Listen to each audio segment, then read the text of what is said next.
All right, so let's talk about how to use Twitter professionally from the get go. There are a few tips that you want to follow, um, and a few good ways to do it. Now, as with any tool, you can use this either just a little bit or a lot. But even using it at the most basic level can uh, introduce you to a great many number of details and ideas. So even if you use it just a little bit, just to follow what people are posting, you will learn a great deal. So let's talk about how to do this. So we're looking at just the website, twitter.com. And so I'm going to assume that we're starting from the get-go without having any previous account. But if you do have an account, I would suggest that you make a second professional account. It's nice. It's actually nice to have just a professional account where you do your math ed things, and then a personal account where you can do personal things like share what you had for breakfast. You wouldn't want to do that on your professional account. So even if you have one, I would encourage you to get one that you use just on a professional basis. And so we're just going to jump right in here. I'm going to go ahead and go through this sign up process and go off screen so you don't get to see my passwords. But I'll be back after I get signed up. So the first thing you're going to want to do is, again, you want to use this professionally. So the first thing we've got in here is to have a favorite selfie or upload a selfie. I would encourage you to put a picture of yourself there, because who you're connecting with are other professional educators. And so, that there's nothing wrong with having a picture of yourself there. I think it conveys a sense of seriousness about your use of the platform. And so I would definitely include just a regular picture rather than, some random icon or avatar.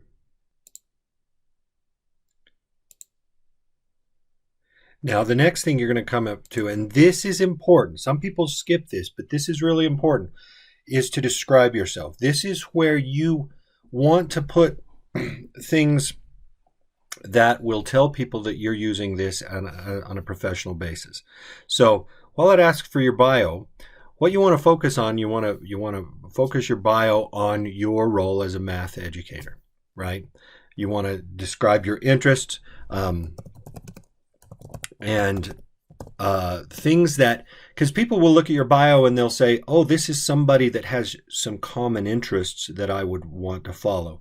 And so rather than say, I have 1 million cats and 3 iguanas, you can add that, but you definitely want to add things about you're trying to attract people that, as followers, that are math educators. And so you want to add things that are related to that. So I'll add a couple things here, but make sure you put some things in here that convey your desire to use this account professionally. So add some things in there that accomplish that, and then we'll move on. All right.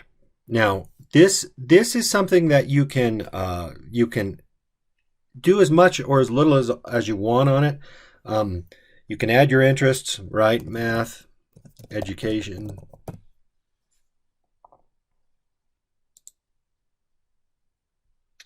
Sorry, I may not have hit the pause button on that one early enough. Math education. We might also add something like technology or ed tech. Doesn't look like it's going to search, but that's all right. This is a new feature, but you might be able to look in there and find some things that you can add. Now, okay, people for you to follow, I would just ignore this because we're going to follow math educators. So you can follow these guys, but again, I would do this on your personal account. On this account, you want to follow math educators. And I would turn off notifications. And here you are. Now, this is where, this is the generic Twitter homepage. And this is where you will start, but I will introduce you to a better way to use Twitter in a more powerful way. All right. So we've covered introduce a picture and a biography. Also, your username. They assign that automatically. If you ever do change your Twitter handle, do it to something professional, and often use your own name. So you can see mine is Brewer_Shane. You know, it's just, again, we're trying to convey an idea of professionalism. All right, so what we want to do is we want to get you the fastest way possible to making connections with people and getting content, getting math ed content. The best way to do that is through hashtags. And I'm going to put up 2 hashtags that I think you would be beneficial to start with. Now, if you don't know what hashtag is, I guess we probably ought to talk just a bit about what Twitter is. Twitter is just something where you can post short posts, I think of 280 characters. And you send it out, you type it in, you send it, and it goes to anybody that is following you. On the flip side, if you're following anybody, their tweets will come to you, and you can see them in your feed, kind of like Facebook, right? So the trick to using Twitter professionally is following good people, okay, following other math educators. That's the thing, and also understanding and using hashtags. Now, a hashtag is simply a phrase starting with a little pound sign, the number sign, that you add at the end of a tweet. And what happens is every tweet that has a particular hashtag gets sent to the same bin. And so if you're following that hashtag, then you see all the tweets with that hashtag. Okay, and so there are 2 tweets or 2 hashtags that I would recommend right away, and we'll put these in the search bar. Hashtag, number sign, right? Math Ed. Okay, and just hit enter to search that, and you will see all of the tweets that people have made that number 1 apply to math education. So you're seeing educators in here, and notice you've got the tweet, you've got links, but in there, in every one of these tweets, you've got the hashtag Math Ed, right? This way, this is when they include that hashtag, it makes sure that all of those tweets are gathered together. So if you want to, what you want to follow are hashtags. First of all, you'll follow people too, but you'll get more out of following hashtags. All right. So when you could just live by following the Math Ed hashtag and see what people post and what they share. Now, another good use of hashtags is it gives you it connects you to other math educators that you can follow.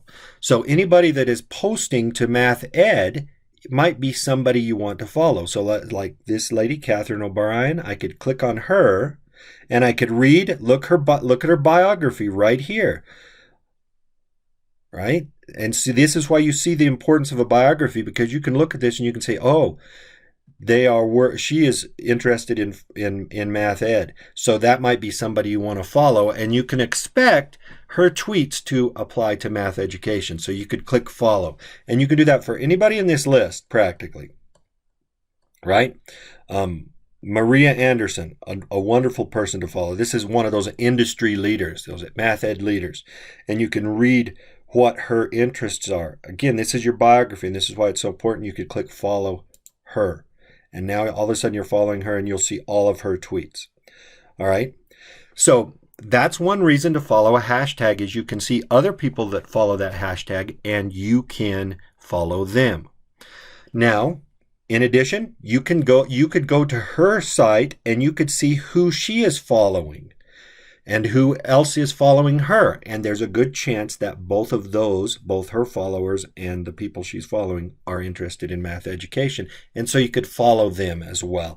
So that gives you another network, another way to connect with people. Also, you look at any of these tweets, we've been talking about the Math Ed hashtag. That's the foundational hashtag to use. But look, you can see other tweets in here, or other hashtags that you could now click on, and now it all of a sudden brings up all the math chat hashtag tweets. And again, these are just more tweets about math education and resources and ideas. So you're just plugging into a huge filter that, like that other video showed, a huge stream of knowledge that is going 24/7.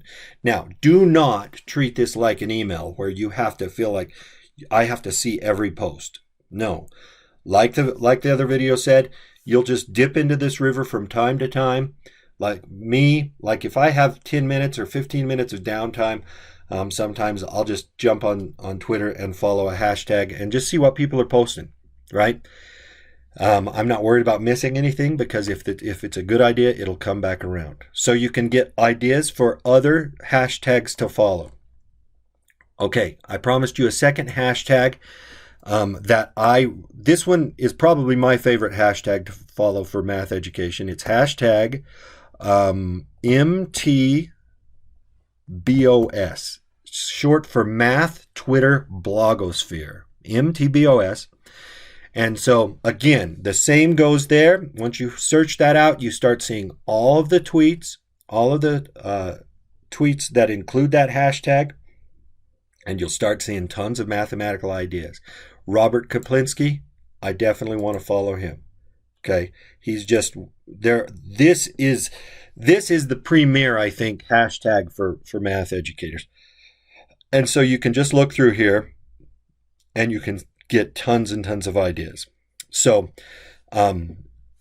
that's the basics of Twitter. Now notice, we're just using the twitter.com website. There's a more powerful tool to use, and I'll introduce that in the module, or I'll give you a link to that in the module.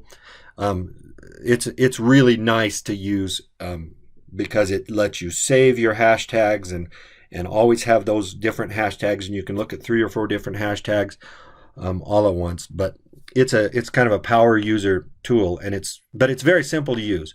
So it's my preferred method of using of using Twitter rather than using the Twitter website. I hope you enjoy this, and I hope you learned something from this.